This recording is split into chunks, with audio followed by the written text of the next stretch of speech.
विश्व कल्याण कारकम। उपस्थित पुण्यात्मा महानुभाव,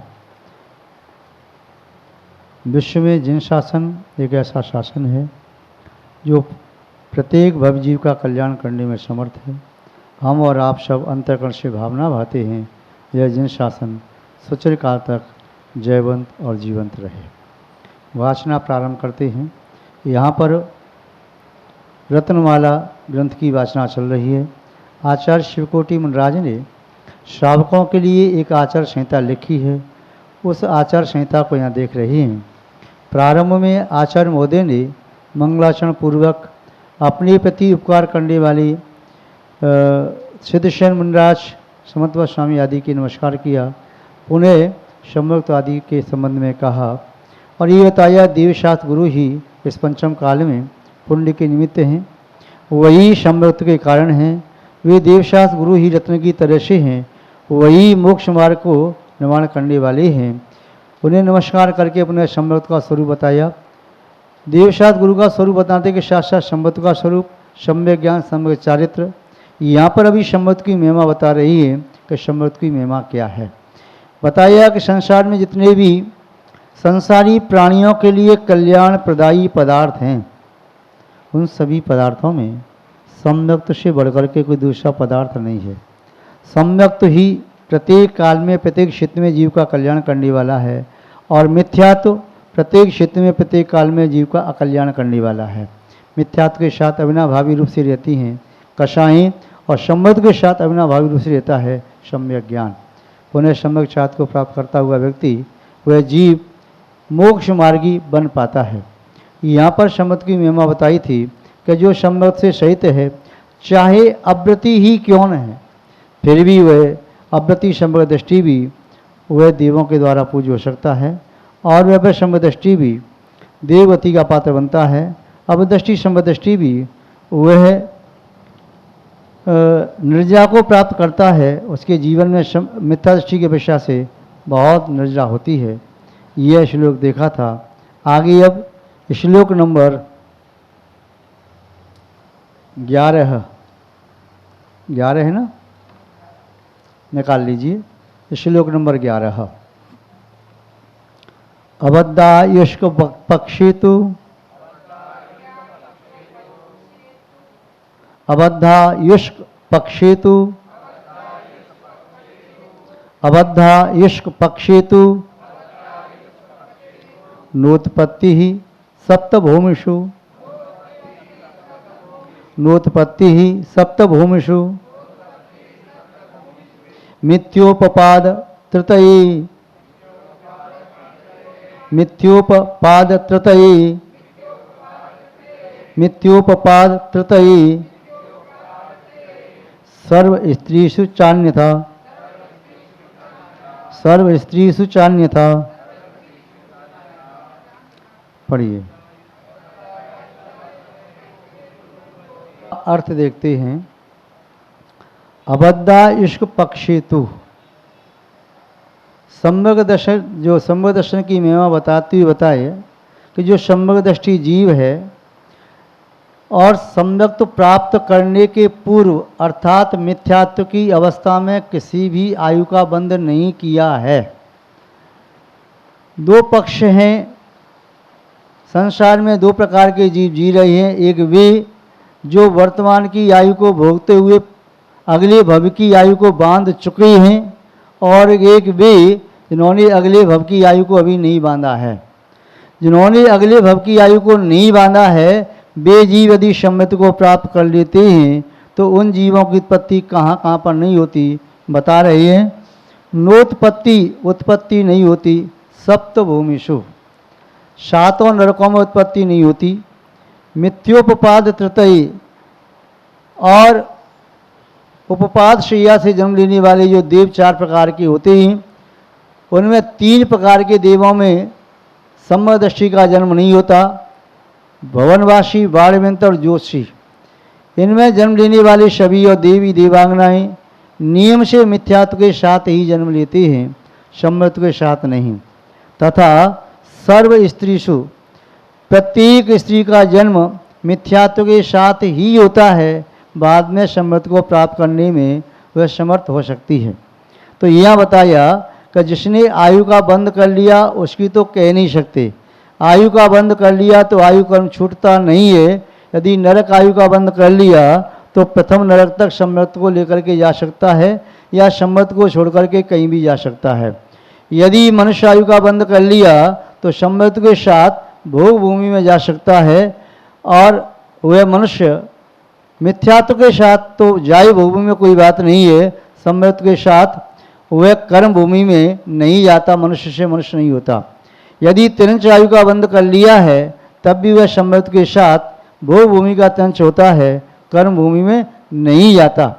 देव ने यदि मनुष्य आयु का बंद कर लिया है तो देव और नारी की अवस्था से वह आयु बंद किया है तो मनुष्य हो सकता है कर्म भूमि का। तो स्त्री तो कोई भी जन्म से समदृष्टि नहीं होती, बाद में समदृष्टि होती है।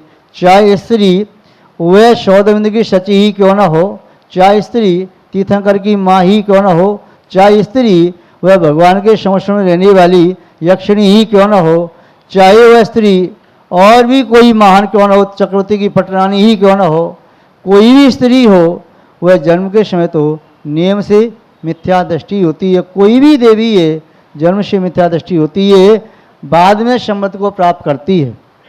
आप सोचें जैसे कोई स्त्री यहाँ पर है, उसने सम्यक्त को प्राप्त कर लिया या देशवतों को प्राप्त कर लिया या उपचार से महाव्रती बन गई तो तब भी वह स्त्री बनेगी क्या? नहीं। यदि वह समदृष्टि है और समदृष्टि नहीं भी है तो भी यदि व्रती बनी है, द्रव्य से भी व्रती बनी या महावती बनी, तब भी कषाय की मंदता से वह देव आयु का ही बंद करेगी और स्त्री पर्याय को छेद करके पुरुष पर्याय प्राप्त कर सकती है।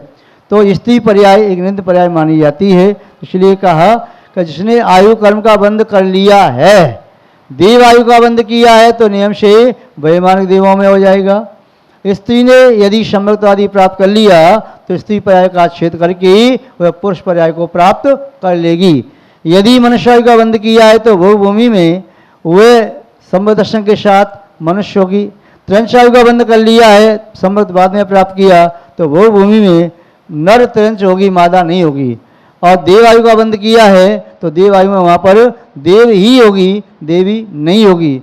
और नरक आयु का बंद कर लिया है तो आयु क्रम छूटता नहीं, तो वहाँ तो एक ही वेद है नपुंसक वेद, तो वहाँ नपुंसक वेद ही प्राप्त करेंगे। तो यहाँ संबत की महिमा बताई है। यदि आयु कर्म का बंद नहीं किया है तब तो निश्चिंत रहें, वे जीव वे नरक में नहीं जाएंगे।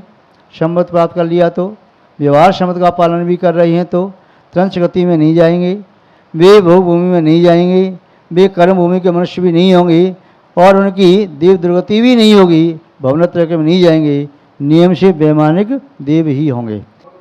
महाव्रताणुव्रतयोरु, अच्छा रू को नीचे पढ़ें तो ठीक रहेगा। महाव्रताणुव्रतयो ये ठीक है। वैसे रू में से रा का विसर्ग बन जाएगा, ऊ नीचे आ जाएगा। महाव्रताणुव्रतयो, महाव्रताणुव्रतयो। यदि व्रतयो पढ़ें तो रू न पढ़ के फिर ऊ पढ़ेंगे आगे, और व्रतयो पढ़ें तो फिर नीचे रू पढ़ेंगे ना। महाव्रताणुव्रतयो उपलब्धि निरीक्ष्यते, उपलब्धि निरीक्ष्यते। और या के साथ विसर्ग नहीं लगाएं तो पढ़ेंगे रूपलब्धि निरीक्ष्यते, रूपलब्धि निरीक्ष्यते। स्वर्गे न्यत्र न संभाव्यो, स्वर्गे न्यत्र न संभाव्यो, स्वर्गे न्यत्र न संभाव्यो। व्रतलेशोपि धीधनहि, व्रतलेशोपि धीधनहि, व्रतलेशोपि धीधनहि। महाव्रत अणुव्रतयो, जिस किसी भव्य मनुष्य ने महाव्रतों को स्वीकार कर लिया सम्यक्त के साथ, या महाव्रती नहीं बन पाया, अणुव्रतों को स्वीकार कर लिया, प्रतिमाओं का पालन कर रहा है अपनी शक्ति के अनुसार, तो उपलब्धि निरीक्षते, तो उसकी उपलब्धि प्राप्ति उसे क्या होती है, क्या देखा जाता है? स्वर्गे, उसे स्वर्ग प्राप्त होता है। मृत्यु के उपरांत वह नियम से स्वर्ग में जाता है। अन्यत्र न संभाव्यो, उसकी अन्यत्र जाने की संभावना नहीं है, अन्यत्र जाना उसके लिए असंभव है। व्रत लेशो विधीद नहीं, यदि लेश मात्र व्रतों का भी पालन कर रहा है, लेश मात्र व्रतों का भी पालन कर रहा है, तब भी स्वर्ग में जाएगा। यहाँ तक कि आचार्य समन्वय स्वामी जी ने तो यहाँ तक लिख दिया, यदि अणुव्रत में से एक एक अणुव्रत का पालन करने वाला भी हुआ तभी स्वर्ग में गया। मातंगो धन दिवस्य वार्षेण सतः पर नीली ये संप्राप्त पूजाति से उत्तमम। मातंग व चांडाल, धनदेव, वार्षेण, नीली और जय कुमार, इन्होंने 5 अणुव्रतों का पालन किया, एक एक अणुव्रत में प्रसिद्ध हुए, किंतु वह एक व्रत का भी पालन करे। आपको ज्ञात होगा मृगसेन धीवर, मृगसेन धीवर ने अणुव्रत नहीं लिया था, केवल इतना लिया था कि जो मछली पहले आएगी उसे नहीं मारूंगा। वह भी मृत्यु को प्राप्त होकर के वह स्वर्ग में देव होता है, बाद में श्रेष्ठी पुत्र होता है। इसके साथ साथ और भी ऐसे उदाहरण हैं जो देव न होकर के सीधे मनुष्य भी बने।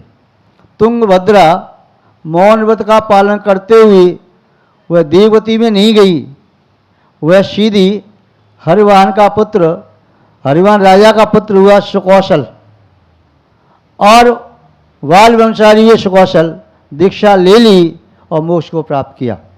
सुभग नाम का ग्वाला था, एक रात्रि मुनि महाराज की वैयावृत्ति की, भद्र प्रणामी था। महाराज ने कहा अड़मो रेंताड़म श्रद्धा करके पढ़ता रहा। गाय चराने जाता था, गाय बारिश हुई, नदी के उस पार चली गई। उसके साथी ने कहा तेरी गाय चली गई। वह दौड़ करके गया, नदी में कूद गया, ठूंठ लग गया पेट में। वह अड़मो ताड़म कहता हुआ मुनिराज का ध्यान करता हुआ मृत्यु को प्राप्त हुआ।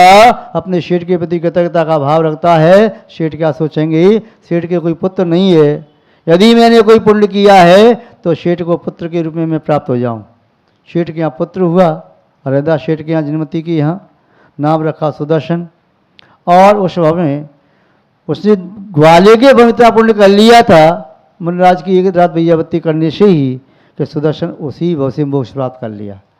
तो किंचित व्रत लेने का बहुत बड़ा फल होता है। यदि हम व्रत लेते हैं उनका पालन अहोभाव से करें। कैसे पालन करें? अहोभाव से अपनी व्रतों का पालन करें।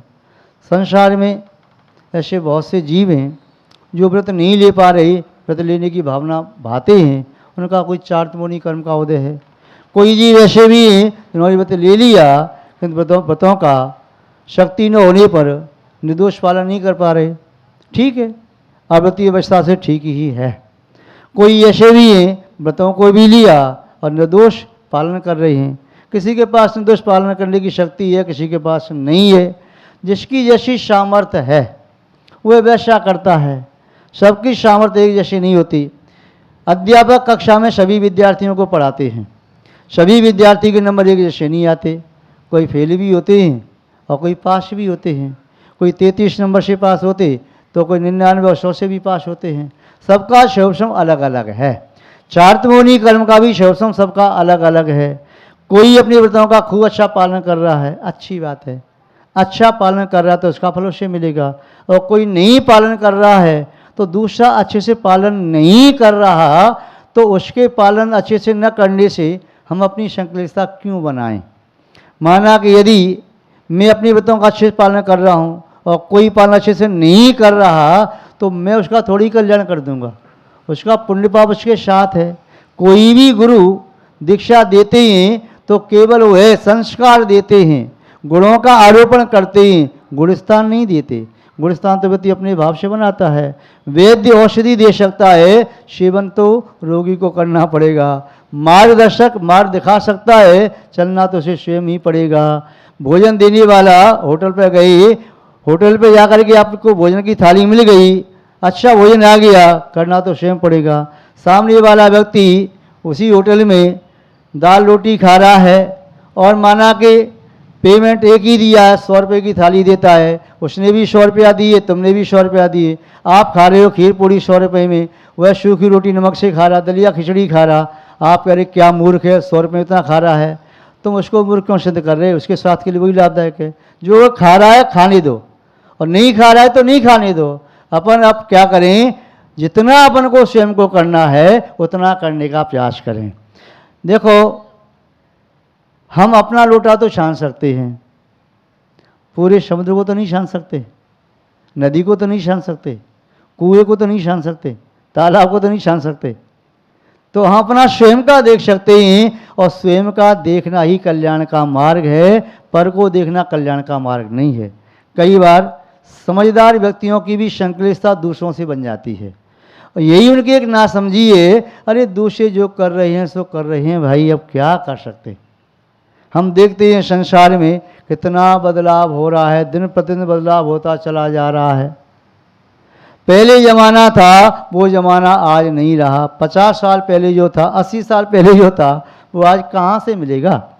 60 साल पहले था वो नहीं, 50 साल पहले वो नहीं, 40 साल पहले वो नहीं, 30 साल पहले जो था वो आज नहीं रहा, जो 20 साल पहले था वो नहीं है, और 10 साल में कितना अंतर आ गया।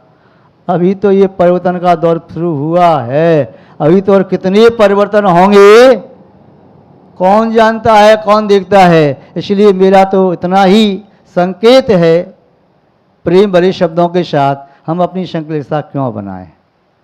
बस समझाओ उसी को जो तुमसे सलाह लेना चाहता है, पूछना चाहता है।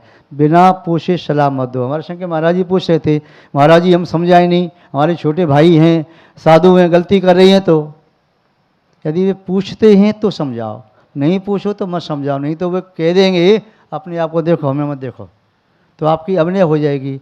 आज जिस पिता ने अपने बेटे को जन्म दिया, पाला पोसा, संस्कार दिए, संपत्ति दी, उसके पीछे दुखी रहा, भूखा प्यासा रहा, नंगे पैर वर्षों घूमता रहा, आंखों में आंसू भरे, बेटे के लिए सब कुछ किया, वही बेटा पिता की एक छोटी सी बात मानने को तैयार नहीं। पिता ने कहा बेटा यहाँ बैठ के भोजन कर ले, क्यों कर लूँ, मैं खड़े होकर करूँगा।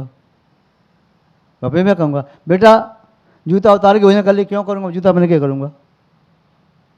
कुछ भी बात को, बेटा टीवी बंद करके भोजन कर ले, मैं क्यों करूँ बंद, टीवी खोल के करूँगा। आज के ज़माने में किसी को समझाना गुनाह है। क्या समझे? आज के समय में किसी को समझाना गुनाह है। गुनाह कहते हैं अपराध। यदि हम भी अपने शिष्य को समझाएंगे तो ऐसा लगता है गुनाह कर रहे। शिष्य को बोध करा दो कि वह गलती कर रहा है, फिर वह पूछेगा महाराज मुझे क्या कैसे करना चाहिए भैया, ये गलती ऐसे मत करो, और प्यार से समझा दो।